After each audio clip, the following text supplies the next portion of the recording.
வணக்கம் நண்பர்களே, நான் உங்கள் ஆனந்த் கார்த்திக். இன்றைக்கி நம்ம என்ன விஷயம் பார்க்க போகிறோம்னு பார்த்தீங்கன்னா, குரோதி வருடத்துக்கான தனுஷ் ராசிக்கு எப்படி இருக்க போகுது, அதுவும் இந்த குரோதி வருடம் தனுஷ் ராசிக்கு குரு பெயர்ச்சி, சனி பெயர்ச்சி, ராகு கேது பெயர்ச்சி, இந்த பயிற்சிகள் மூலமாக என்னென்ன பலன்கள் கிடைக்க போகுது, இதை தான் நம்ம இன்றைக்கி பார்க்க போகிறோம். குரோதி வருடம் தமிழ் புத்தாண்டு சித்திரை 1 ஏப்ரல் 14 அன்னைக்கு ஸ்டார்ட் ஆகுது. அப்போ அதுலேருந்து பார்த்தீங்கன்னா மே 1 அதுலேருந்து சில நாட்களில் குரு பயிற்சி வரப்போகுது. மே 1 சித்திரை 18 அந்த டேட்டில் குரு பயிற்சி வரப்போகுது. நீங்கள் நல்லா பார்த்தீங்கன்னா மேஷராசிலேருந்து ரிஷபராசி போக போகிறாரு. அப்போ ரிஷபராசின்றது சுக்கிரன் இடத்துல குரு பகவான் உட்கார போகிறாரு. அது தனுஷுக்கு 6ஆம் இடம். 6ஆம் இடம்னு சொல்லும் போதே ருண ரோக சத்ருஸ்தானம்னு சொல்லுவாங்க. அப்போ குரு எப்படி பண்ணுவார்னா தனுஷுக்கு 6ஆம் இடத்தில் அமர்கிறார். இது இந்த 6ஆம் இடம்னு நம்ம சொல்லும் போதே ஒரு மறைவுஸ்தானம் சொல்லுவோம். இது பார்த்தீங்கன்னா ஒரு நோய் சம்பந்தமாக, எதிரி சம்பந்தமாக, கடன் சம்பந்தமாக, தொழில் சம்பந்தமாக எந்த மாதிரி எல்லா விஷயங்களுமே அதில் அடங்கும். ஆனால் சிலருக்கு அது யோகமாகவும் அமையும். அது தனிப்பட்ட ஜாதகத்தை பார்க்கும்போது யோகமாக அமையதுக்கும் வாய்ப்புண்டு. அப்போ இந்த இடத்துல குரு பகவான் அமையும் பயிற்சியாகி, இடப்பெயர்ச்சியாகி அங்கே அமரும் போது இந்த தமிழ் புத்தாண்டாக இருக்கட்டும், தனுஷ் ராசி அன்பர்களுக்கு பல நன்மைகள் கலந்து கொடுக்க போகிறார். எப்படி சொல்கிறேன்னா, நீங்கள் பார்த்தீங்கன்னா 6ஆம் இடம்னு நான் சொல்லியிருந்தேன் பார்த்தீங்களா? அப்போ அந்த 6ஆம் இடத்துலேருந்து குரு உட்கார்ந்துருந்தாலுமே அவருடைய பார்வைன்றது 10ஆம் இடத்து மேலே உள்ளது. 10, 12, 2. அப்போ இந்த இடங்கள்லாம் பார்த்தீங்கன்னா 10ஆம் இடம்ன்றது நம்மளுக்கு தொழிலை குறிக்கும், 12ஆம் இடம்ன்றது நம்மளுக்குள்ள செலவை குறிக்கும், 2ஆம் இடம்ன்றது நம்மளுக்குள்ள வரவை குறிக்கும். அப்போ நீங்கள் பார்த்தீங்கன்னா செலவும் வராது, வரவு செலவு இருக்குது. அந்த வரவு செலவுன்றது உங்களுடைய உத்தியோகமும் தொழில் மூலமாக இருக்கிறத இந்த குரு பயிற்சியில் குரு பகவான் காட்டுறாரு. குரு பகவான் மேஷத்திலேருந்து அவரோட அந்த இடத்த இது பண்ணி திருப்பி ரிஷபத்துக்குள்ளே வர போகிறாரு. அதான் நடக்க போகுது. இந்த மே மாதத்துக்கார 1 வருஷம் இருக்க போகிறாரு. அப்படின்னு இருக்கும்போது இந்த காலகட்டங்கள் உங்களுக்கு எப்படி இருக்கும்ன்றதையும் நான் சொல்லிக்கிறேன். உங்களுடைய சொல்லுவாங்கல்ல, குரு பகவான் உங்களுக்கு தொழில் மூலமாக நல்ல முன்னேற்றத்தை கொடுப்பார், மாற்றத்தையும் கொடுப்பார். மாற்றம், முன்னேற்றம் அது மட்டும் கிடையாது, உங்கள் முயற்சிகள்லையும் வெற்றி கிடைக்கும். முயற்சின்றது முதல் முயற்சி என்ன தெரியுமா? நிறைய பேர் இந்த நேரத்தில் தனுஷ் ராசி அன்பர்கள் வெளிநாடு போவதுக்கு அதிக முயற்சி எடுத்துகிட்டு இருப்பீங்க. வெளிநாட்டு போனால் எனக்கு கொஞ்சம் நல்லா இருக்கும், கடல் கடந்து போகிறது உங்களுக்கு நல்லா இருக்கும். அதுக்கான முயற்சிகள் கண்டிப்பாக வெற்றி கிடைக்குங்க. நீங்கள் முயற்சி எடுங்க. எதுக்கு நான் சொல்கிறேன்னா, குருவுக்கு 11ஆம் ஸ்தானத்தில் ராகு வருவார். நீங்கள் ஒரு கணக்கு வச்சிங்கன்னா, ஏன்னா ராகு மீனத்தில் உட்காந்துருப்பார். அப்போ உங்களுக்கு குருவுக்கு 11ல் ராகுவும், குருவுக்கு 5ஆம் இடத்துல கேதுவும் இருப்பார். குரு பார்வை கேது மேலே விடும். அப்போ இந்த இது என்ன ஒன்றா உங்களை வெளிநாடு கூட்டு போவதுக்குள்ள ஒரு வாய்ப்பை குரு பகவான் கொடுக்காரு. அது படிப்பாக இருக்கட்டும், வேலையாக இருக்கட்டும், இல்லை ஒரு சுற்றுலாவாது, எதுக்கோ நீங்கள் ஒரு முயற்சி அடிக்கிங்க நான் போயிட்டு வரணுன்றது. அது இந்த தனுஷ் ராசி அன்பர்களுக்கு இந்த குரு பயிற்சியில் இந்த குரோதி வருடத்தில் கண்டிப்பாக அந்த வருடத்துக்குள்ளே உங்களுக்கு ஒரு வாய்ப்பை உண்டாக்கி கொடுக்கும். வெளிநாடு போயிட்டு வரதுக்குள்ள ஒரு வாய்ப்பை உண்டாக்கி கொடுக்கும். அதன் மூலமாக பல லாபங்களும் உண்டாகிறதுக்கு வாய்ப்புகள் உண்டு. இன்னொன்று விஷயம் சொல்லணும், சில பேருக்கு படிச்சுட்டு வேலை இல்லாமல் இருக்கும். ரெஸ்யூம் அடிச்சிருப்பீங்க, எல்லாம் கொடுப்பீங்க, எதுவுமே உங்களுக்கு எந்த ஒரு பதிலும் இல்லாமல் இருந்துட்டு இருக்கும். ஆனால் இந்த காலத்தில் வரப்போகுதுங்க, உங்களுக்கான பதில்கள் வரப்போகுது. சீக்கிரம் வேலைக்கு சேர பாருங்க. நல்ல சம்பளத்தோடு உங்களுடைய காரியங்கள் நடக்கும். அது ஒரே வாரத்தில் சொல்லணும்னா, தடைப்பட்ட காரியங்கள் நல்லபடியாக நடக்கிறதுக்கு வாய்ப்பு உண்டு. இன்னொரு விஷயங்க, திறமைக்கேற்ற உங்களுக்கு ஊதிய உயர்வு உண்டு. அப்போ உங்களுக்கு ஒரு ப்ரொமோஷனுக்குள்ளே போயிடுவீங்க. அதுக்கான வாய்ப்பு ஒன்று இருக்குது. நான் திருப்பியும் சொல்லியிருந்தேன், வரவு இருக்குது, செலவு இருக்குது. குரு பயிற்சியில் உங்களுக்கு வரவு இருந்தால் அதுக்கு ஈக்குவலாக செலவுகள் இருக்கும். அப்போ ஒரு விஷயம் புரிஞ்சவங்க, செலவுன்னா சுப விரயம், சுப செலவுகள். அப்போது திருமணமாகாதவங்களுக்கு திருமணத்துக்கான ஒரு வாய்ப்பும் கைகூடி வரப்போகுது. அதிகமான வருமானம் வந்தாலுமே நீங்கள் சேர்த்து வச்ச சேவிங்ஸ் எல்லாமே ஒரு பெரிய ஒரு இதில் நீங்கள் இன்வெஸ்ட் பண்ணுவீங்க. இன்வெஸ்ட்னா நான் தான் சொல்கிறேன்ல, மேரேஜாக இருக்கலாம், ஒரு ஃபங்க்ஷன் இருக்கும்போது எல்லாரையும் கூட்டு பண்ணும்போது அதுக்கு ஒரு செலவு இருக்கும். அதுதான் அந்த சுப செலவை சொல்கிறேன். அப்படின்னு இருக்கும்போது எதுக்கு இதை அப்படி சொல்கிறேன்னா, குருவோட பார்வை 12ஆம் இடத்து மேலே விழுது. அப்போ அந்த குரு பார்வை 12ஆவது இடத்துக்கு மேலே விழுறதுனால உங்களுக்கு கையில் இருக்கிற பணங்கள் சுப விரயமாக போகிறதுக்கு அதிகமான வாய்ப்பு இருக்குன்னு சொல்கிறேன். அது மட்டும் கிடையாதுங்க, சொந்த வீடு கட்டிகிட்டு இருக்கவங்களுக்கு வீடு கிரகப்பிரவேசத்திற்கும் நடக்கும். இருக்கிறவங்க வீடை மாற்றுவாங்க, அதுக்குள்ள ஒரு காரியமும் நடக்கும். எல்லா விஷயங்களும் உங்களுக்கு இந்த குரு பேச்சில் சாதகமாக இருக்கும். முக்கியமான விஷயம், உங்களுடைய குடும்பத்தில் ஒரு அமைதி நிலவும். முக்கியமான வாக்குவாதம் தவிர்ப்பது நல்லது. யாருக்கும் வாக்கு கொடுக்காதீங்க. வாக்கு கொடுக்காதீங்கன்ற எதுக்கு சொல்கிறேன்னா, நீங்கள் வாக்கு கொடுத்தீங்க, நீங்கள் ஒரு விஷயத்துக்கு நீங்கள் அவங்களுக்கு உறுதி கொடுத்தீங்கன்னா நீங்கள் அதை காப்பாற்றி ஆகணும். அப்படி ஒரு நிலைமைக்கு நீங்கள் போவீங்க. ஏன்னா 12ஆம் இடத்துல குருவோட பார்வை இருக்குது. நல்லா பாருங்கள், அப்போ அந்த செவ்வாய் இருக்கார்ல, அவர் வந்து அந்த இடத்துக்குரிய செவ்வாய், 12ஆம் இடத்துக்குரிய செவ்வாய்ன்றது விருச்சிகத்துக்குரியது. அப்போ அந்த விருச்சிக்குரிய செவ்வாய் மாறிக்கிட்டே இருப்பார், 1.5 மாதத்துக்கு ஒரு மாறிட்டே இருக்கும்போது, அப்போ இந்த 1.5 வருஷத்தில், அந்த ஒரு வருஷத்தில் குருவதி வருடத்தில் இந்த குரு பயிற்சி இவங்கெல்லாம் சந்திக்கும் போது சில மாற்றங்கள், சில ஏற்றம் இறக்கம் இருந்துட்டு தான் இருக்கும். அதனால் வாக்கு கொடுக்கும்போது கொஞ்சம் கவனமாக கொடுத்து கொண்டு போகிறது நல்லதுங்க. முக்கியமான விஷயம், உங்களுக்கு இந்த நேரத்தில் சுப நிகழ்ச்சிகள் ஒன்று இருந்தாலுமே அந்த சுப நிகழ்ச்சிக்கு முக்கியமான ஒரு பங்குன்றது உங்களுடைய வேலை தான். அப்போ உங்கள் வேலையில் நல்ல முன்னேற்றம் இருக்க போது, வேலை சார்ந்த பல முன்னேற்றம் ப்ளஸ் உங்களுடைய ஊதியம் சார்ந்த பணவரவும் அதிகமாக வரப்போகுது. அதனால் நீங்கள் இது பண்ண பாருங்கள். முக்கியமான விஷயம், உங்களோட உடல் ஆரோக்கியத்தில் கொஞ்சம் கவனம் செலுத்துங்க. ஏன் உடல் ஆரோக்கியத்தில் கவனம் செலுத்துங்கன்னா, உங்களோட உடல் ஆரோக்கியம் சம்பந்தமான விஷயம், நான் ஏற்கனவே சொல்ல குரு 6ஆம் இடத்துல இருந்துட்டு இருக்கும்போது தேவையற்ற விஷயத்தை போட்டு ஓவர் திங்கிங் வேண்டாம். நீங்கள் ஓவர் திங்கிங் பண்ணிட்டு இருக்கும்போது அதனால மற்றவங்களுக்காக நீங்கள் நினச்சி கவலைப்பட்டீங்கன்னா பாதிப்பு உங்களுக்கு தான் தவிர உங்களோட மனசுக்கு தான். அந்த பாதிப்பு உங்களை அடுத்த வேலைகளை செய்யக்கூடாது. இது இந்த குரு பயிற்சியில் காட்டுது. அதனால் அந்த ஒரு விஷயத்தில் மட்டும் கவனமாக இருக்குங்க. உடல் தேவை, அதை விட முக்கியம் உங்களுடைய மனசு. ஓவர் திங்கிங்கை ஸ்டாப் பண்ணுங்கள். இந்த குரு பயிற்சி உங்களுக்கு கண்டிப்பாக நல்ல பலனையே கொடுக்கும். சரிங்களா? இப்போ நம்ம அடுத்து வந்து சனி பகவானை பற்றி பார்க்க போகிறோம். சனி பயிற்சி தனுஷ் ராசிக்கு 3ஆம் இடத்துல சனி இருப்பார். 2, 3ஆம் இடத்துக்குரிய சனி பகவான் 3ஆம் இடத்துல ஆட்சி பெற்று உட்காந்துருப்பார். அது தைரிய சனின்னு சொல்லலாம். அப்படின்னு இருக்கும்போது உங்களுக்கே தெரிஞ்சிருக்கும், உங்களுக்கு இந்த 7.5 சனிலாம் முடிஞ்சு இப்போ வந்து நீங்கள் அதுலேருந்து கொஞ்சம் வெளியே வந்திருப்பீங்க. இப்போ என்ன ஆகுதுன்னா, இந்த காலகட்டத்தில் வந்து உங்களுக்கு, அதான் நான் சொல்கிறேன்ல, ஏற்கனவே சொல்லியிருப்பேன், நான் எடுக்கிற முயற்சிகள் வெற்றி கிடைக்கும், அதுக்கான தைரியம் வரும். நீங்கள் இது வரைக்கும் ஒரு விஷயத்தை தயங்குறீங்க, இந்த விஷயம் நம்மளுக்கு கரெக்டாக வரும், அந்த விஷயத்தில் நீங்கள் தூக்கி எறிஞ்சிட்டு நீங்கள் ஜெயிக்க பார்ப்பீங்க, முன்னேறி போக பார்ப்பீங்க. அதான் சொல்கிறேன்ல, மனதைரியம் கொஞ்சம் அதிகரிக்கிறதுக்கு வாய்ப்புகள் அதிகம். இதில் மட்டும் கிடையாது, தனுசுக்கு கும்பத்தில் சனி உட்கார்ந்துருக்கிற 3ஆம் இடம் இருக்கிறனால சில விஷயங்கள் உங்களுக்கு வந்து சில சந்தோஷங்கள், எதிர்பார்க்காத நேரத்தில் சந்தோஷங்கள் வர்றதுக்கு வாய்ப்புகள் உண்டு. நீங்கள் கடுமையாக உழைப்பீங்க, இது வரைக்கும் உங்களுக்கு கிடைக்காத ஒரு அங்கீகாரம் இந்த குரோதி வருடத்தில் உங்களுக்கு கிடைக்கிறதுக்கு அதிகமான வாய்ப்புகள் இருக்குங்க. உழைப்புக்கேற்ற ஊதியம் உண்டு, உயர்வும் உண்டு, தொழிலும் படிப்படியாக முன்னேற்றம் ஆண்டாக இந்த குரோதி வருடம் உங்களுக்கு அமைய போகுது. இதில் பார்த்தீங்கன்னா, இந்த வருஷம் லாஸ்ட்டில் சனியும் ராகுவும் சேர்க்கப்படுவாங்க 4ஆம் வீட்டில், அதாவது மீனத்தில். அப்போ என்ன ஆகுன்னா, உங்களுக்கு வந்து கொஞ்சம் இது நடக்கும். எப்படின்னா, கொஞ்சம் பயணங்கள் அதிகமாக இருக்கும். பயணங்கள் பண்ணும்போது ஆரோக்கியமும் முக்கியங்க.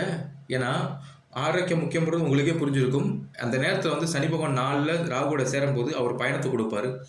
உணவு சம்பந்தமான விஷயங்களில் கட்டுப்பாடுகளும் கொடுக்க வேண்டியிருக்கும். ஏன் உணவுன்ற போது, உங்கள் உடல் ஆரோக்கியத்தில் நீங்கள் உணவுன்ற விஷயத்தில் நீங்கள் கட்டுப்பாடு கொண்டு வந்தீங்கன்னா கண்டிப்பாக இந்த காலகட்டம் உங்களுக்கு கொஞ்சம் சாதகமாக அமைந்து கொண்டு போயிட்டு இருக்கும். சரிங்களா? அப்படின்றபோது இந்த சனிப்பயிற்சியும் உங்களுக்கு வந்து நல்ல ஒரு பலனை தான் கொடுக்குற மாதிரி காட்டுது. அதுக்கப்புறம் நம்ம பார்க்க வேண்டியது வந்து ராகுகேது பயிற்சி. இந்த ராகுகேது பயிற்சின்ற போது இந்த குரோதி வருடம் முழுவதும் நீங்கள் பார்த்தீங்கன்னா உங்களுக்கே தெரியும், ராகு பகவான் உங்களுக்கு 4ஆம் இடத்துல, சனி பகவான் மீனம் இருக்கிற இடத்துல இருப்பாப்புல, கேது பகவான் உங்களுக்கு 10ஆம் இடம் கண்ணில் உட்காந்துருக்காரு. அப்போ அது 4-10 ஸ்தானத்தில் ராகுவும் கேதுவும் அமர்ந்து பயணம் செய்கிறாங்க. இதில் முக்கியமான விஷயம் என்னென்னா, 4ஆம் இடம்ன்ற போதுமே நம்ம சுகஸ்தானம்னு சொல்லுவோம். அப்போ வீட்டில் மகிழ்ச்சி, உற்சாகம் அதிகரிக்கும். சிலர் வந்து புதிய வீட்டுக்கு போவாங்க, சிலருக்கு வேலை மாற்றம் உண்டாகும். சரிங்களா?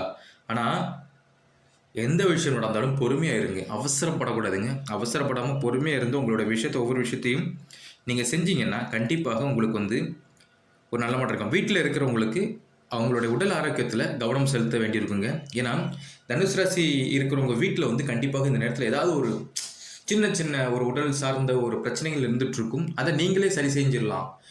ஆஸ்பத்திரி தான் போகணும் அப்படின்னா இல்லை, நீங்களே அதை சரி செஞ்சு கொண்டு போகிறதுக்குள்ள அந்த கைப்பக்குவம்னு சொல்லுவோம் பார்த்தீங்களா, அந்த கைப்பக்குவம் மூலமாக உங்களுக்கு இதை சரி பண்ணுறதுக்குள்ள வாய்ப்பு வரும். ஏன்னா 10ஆம் இடத்துல கேது உட்காந்துருக்காரு. 10ஆம் இடத்துல கேது இருக்கும்போது உங்கள் வீட்டில் இருக்கிறவங்க எதாவது இருந்தால் அதை அவங்களே சரி பண்ணுறதுக்குள்ள ஒரு வாய்ப்பையும் அந்த இறைவன் கொடுக்காரு, அந்த கிரகங்களும் கொடுக்காங்க. அப்போ மருத்துவ செலவு இருந்தாலுமே கொஞ்சமாக தான் இருக்கும் தவிர ரொம்ப அதிகமாக மருத்துவ செலவும் இருக்காது. புரியுதுங்களா? இந்த டைமில் நீங்கள் பார்த்தீங்கன்னா இதில் ஒரு பார்வைன்னு வச்சு பார்க்கும்போது குருவோட பார்வை ராகு கேது மேலே விழுது, சனி பார்வை 5ஆம் இடத்துல, அதாவது சனி பார்வை 5, 9, 12 இந்த மாதிரிலாம் விழும்போது ஒரு விஷயத்த சொல்லிக்கிறேன். உங்களை நம்ம எப்பயுமே சொல்லுவோம், சரி நம்ம ஆன்மீக ரீதியாக ஏதாவது இருக்குது. நீங்கள் ஆன்மீகத்தில் ஒவ்வொரு விஷயங்களும் செய்ய, நான் பயணம் போவீங்கன்னு சொன்னேன். இந்த காலத்தில் நீங்கள் ஆன்மீக பயணங்கள், தனுசு ராசி அன்பர்கள் ஆன்மீக பயணங்கள் கொஞ்சம் அதிகமாக செஞ்சீங்கன்னா அது மூலமாக நற்பலங்கள் கிடைக்கிறதுக்கு அதிகமாக வாய்ப்பு இருக்கும். சில விஷயங்கள் உங்களுக்கு தடைப்படுது, உங்கள் மனசில் தோணுது, எனக்கு ஏதோ தடைப்படுது, அப்போ ஏதோ சரியில்லை, அப்போ நான் இதை வந்து சரி பண்ணணும்னா உடனே நீங்கள் ஏதாவது உங்கள் பக்கத்தில் இருக்க ஏதாவது கோயில் போயிட்டு வாங்க. கோயில் போயிட்டு வந்து நீங்கள் வணங்கிட்டு வந்தாங்கன்னா கண்டிப்பாக உங்களுக்கு வந்து ஒரு மாற்றத்தை கொடுக்கும், நல்ல மாற்றத்தையும் கொடுக்கும் இந்த ராகு கேது பயிற்சி. சரிங்களா? அதே நேரத்துக்கு இந்த குரு பயிற்சியாக இருக்கட்டும், சனி பயிற்சியாக இருக்கட்டும், ராகு கேது பயிற்சியாக இருக்கட்டும், அதுபோக மற்ற கிரகங்களும் இருக்காங்க. நம்ம இவங்களுக்கு தான் முக்கியத்துவம் கொடுப்போம். அதுபோக மற்ற கிரகங்களும் இருக்காங்க. இவங்களுடைய எந்த பாதிப்பும் இல்லாமல் நல்லபடியாக எனக்கு கொண்டு போகணும், நாங்கள் அதாவது தனுஷ் ராசி நண்பர்கள் நல்லபடியாக கொண்டு போகணும் அப்படின்னு இருந்தோம்னா பெண் தெய்வ வழிபாடு கொஞ்சம் சிறப்பாக இருக்குங்க. பெண் தெய்வ வழிபாடு வழிபாடுன்னு இருக்கும்போது உங்களுக்கே தெரியும், உங்களுடைய ராசிநாதர் வந்து உங்களுடைய அதாவது சொல்லுவாங்கல்ல, தனுசு ராசியோட அதிபதின்றபோது குரு பகவான் தான். அப்போ அந்த குரு பகவான் இருக்கும்போது குருவுக்கும் நல்ல ஒரு விஷயம் புரிஞ்சுவாங்க. எல்லாரும் என்ன சொல்லியிருப்பாங்கன்னா வெள்ளிக்கிழமை போய் கும்பிடுங்கன்னு சொல்லுவாங்க. வேண்டாம், வெள்ளிக்கிழமை தவிர்த்துருங்க. ஏன் வெள்ளிக்கிழமை தவிர்க்க சொல்கிறேன்னா, குருவுக்கும் சுக்கிரனுக்கும் அதாவது என்னதான் இவங்க வந்து ஒன்றாக இருந்தாலுமே இவங்களுக்குள்ள ஒரு பகை உண்டுங்க. அது அப்போ நம்ம செய்கிற விஷயம், தனுசு ராசி அன்பர்கள் வந்து சில விஷயங்களை வெள்ளிக்கிழமை நீங்கள் செஞ்சீங்கன்னா அது வந்து உங்களுக்கு கை கொடுக்காது. அது இந்த குரோதி வருடத்தில் அதோட பாதிப்புன்றது அதிகமாக இருக்கும். அதனால கோயிலில் போய் சாதாரணமாக வணங்கலாம். சிலர்லாம் வெள்ளி செவ்வாய் தவறாமல் கோயில் போவாங்க. ஆனால் ஒரு வேண்டுதலாக இருக்கட்டும், ஒரு விஷயம், ஒரு காரியம் தொடங்குற விஷயமா இருக்கட்டும், வெள்ளிக்கிழமை நீங்கள் கொஞ்சம் அதை வந்து தவிர்க்கிறது ரொம்ப நல்லது. எதுக்கு அப்படி நான் சொல்கிறேன்னா, வெள்ளிக்கிழமை தவிர்க்கிறது நல்லது. இப்போ வந்து உங்களுக்கு ஒரு விஷயம் பார்த்தீங்கன்னா, இப்போ வந்து 7.5 சனியோட பாதிப்பு முடிச்சுட்டு, அப்போ இப்போ வந்து உங்களுக்கு வந்து சனி பகவான் கொஞ்சம் உங்களுக்கு சாதகம் வந்துட்டு இருக்காரு. அப்போ இந்த காலகட்டத்தில் வந்து வெள்ளியை மட்டும் தவிர்த்துட்டு சனிக்கிழமை கூட நீங்கள் இது பண்ணலாம். அப்போ ஏன் இப்படி சொல்கிறேன்னா, உங்களுக்கு அந்த காலங்கள் எல்லாமே உங்களுக்கு வந்து சாதகமான ஒரு சூழ்நிலையை உண்டாக்கி கொடுக்க போகுது. குரு பகவானோட இருக்கிறதுனால வெள்ளியை தவிர்த்து மற்ற நாட்களில் நீங்கள் அம்மன் கோயிலில் போய் வழிபடலாம். இதில் ஒரு சிறப்பு இருக்குது, உங்களுக்கே தெரியும். சிறப்பு என்னென்றால், தொழில் வளம் முன்னேற்றம் வரணும், எனக்கு தொழிலில் முன்னேற்றம் வரணும், என்னோட தொழில் ரொம்ப இதாயிட்டுன்னு சொல்லிட்டு தனுசு ராசி அன்பர்கள் யாராவது கேட்டிங்கன்னா, இந்த வியாழக்கிழமை குரு ஹோரை நல்லா பாருங்கள். குரு ஹோரைன்ற போது ஒரு 5 மணிலேருந்து இருக்கும், ஈவினிங் டைம், மாலை நேரத்தில். அந்த நேரத்தில் நீங்கள் கோயிலில் போயிட்டு நடை திறந்ததும், மாலை நேரத்தில் நடை திறந்ததும் தனிப்பட்ட அம்மன் கோயிலாக இருக்கணும். ஒவ்வொரு வியாழக்கிழமை குரு ஹோரையில் தனிப்பட்ட அம்மன் கோயில் போயிட்டு நீங்கள் அம்மனுக்கு மஞ்சள் பொடி பாக்கெட்டு, ஒரு மஞ்சள் பொடி 10 ரூபா பாக்கெட் போதுங்க, அதை வாங்கி கையில் வச்சு என்னோடய தொழில் முன்னேற்றம் அடையணும்னு சொல்லிட்டு அந்த அம்மனுக்கு நீங்கள் கொடுக்கும்போது, அந்த அம்மனுடைய எதுவும் மஞ்சள் மங்களகரமாக இருக்குது. நல்லா பார்த்துக்கோங்க. மஞ்சளை நீங்கள் கொடுக்கும்போது எந்த பயிற்சியாக இருக்கட்டும், குருவாக இருக்கட்டும், சனியாக இருக்கட்டும், ராகு கேது, அதுபோக மற்ற 6 கிரகங்கள், அதாவது மற்ற 5 கிரகங்கள் பயிற்சியாக இருக்கட்டும், இந்த பயிற்சிகள் எல்லாமே உங்களுக்கு சாதகமாக வரும். ஏன்னா மஞ்சள் கொடுக்கும்போது அந்த அம்மன் தெய்வத்துடைய அருள் உங்களுடைய ஜாதகத்துக்கு, உங்களுடைய தனிப்பட்ட ஜாதகத்துக்கு, தனுசு ராசிக்காரங்களுக்கு இப்போ நம்ம பேசுகிறது வந்து பொதுவானது, ஆனால் தனிப்பட்ட ஜாதகத்திற்கு அது வந்து கண்டிப்பாக ஒரு சிறப்பு பலனையை கொடுக்கும். அந்த மஞ்சள் பொடி என்னால் 4 வாரம் போக முடியல, வாரத்துக்கு 2 வேலைனாவது கொடுங்க. சரிங்களா?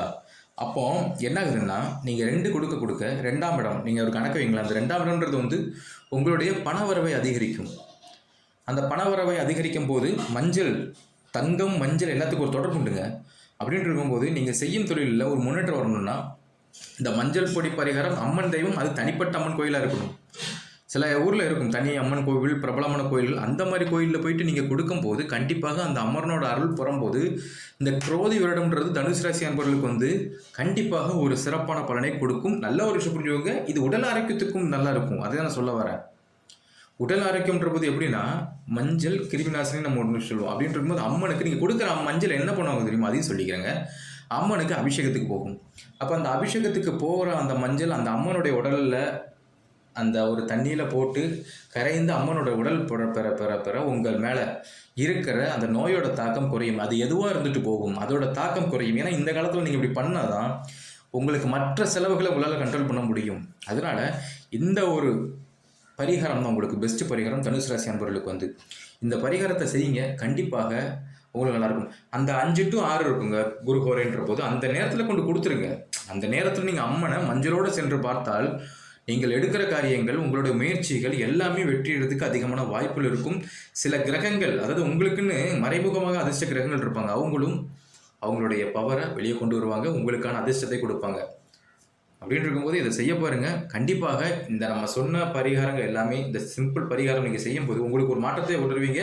உங்களுக்கே தெரியும், நீங்கள் செய்ய உங்களுக்கு ஒரு எல்லா விஷயத்துலையும் ஒரு முன்னேற்றம் வரும்போது கண்டிப்பாக அந்த நன்றியை அந்த அம்மனுக்கு சொல்லுங்கள். அந்த அம்மன் உங்களை நல்லபடியாக வச்சுக்கிடுவாங்க. அது எந்த அம்மனாக இருக்கட்டும், ஆனால் தனிப்பட்ட அம்மனாக இருக்கணும். சரிங்களா? அந்த அம்மனை நீங்கள் வணங்க கண்டிப்பாக உங்களுக்கு ஒரு சாதகமான சூழ்நிலையை அந்த அம்மன் உண்டாக்கி கொடுப்பாங்க. பணம் சார்ந்த விஷயத்தில் இருந்த பிரச்சனைகளும் விலகும். உங்களுடைய எல்லா காரியங்களும், தடைப்பட்ட காரியங்கள் கைகூடி வரும். அப்போ இதை செய்யும்போது தனுசு ராசி அன்பர்களுக்கு இந்த குரோதி வருடம் கொஞ்சம் சிறப்பான வருடமாக தான் அமையப் போகுது. கண்டிப்பாக இந்த வீடியோ உங்கள் எல்லாருக்கும் பிடிச்சிருக்கும்னு நினைக்கிறேன். இந்த வீடியோ பிடிச்சிருந்தா லைக் பண்ணுங்கள், ஷேர் பண்ணுங்கள், சப்போர்ட் பண்ணுங்கள். எல்லாம் நன்மைக்கு யூடியூப் சேனலை சப்ஸ்கிரைப் பண்ணுங்கள். சரிங்களா? இனி அடுத்தடுத்த வீடியோக்களில் பார்க்கலாம். நன்றி, வணக்கம்.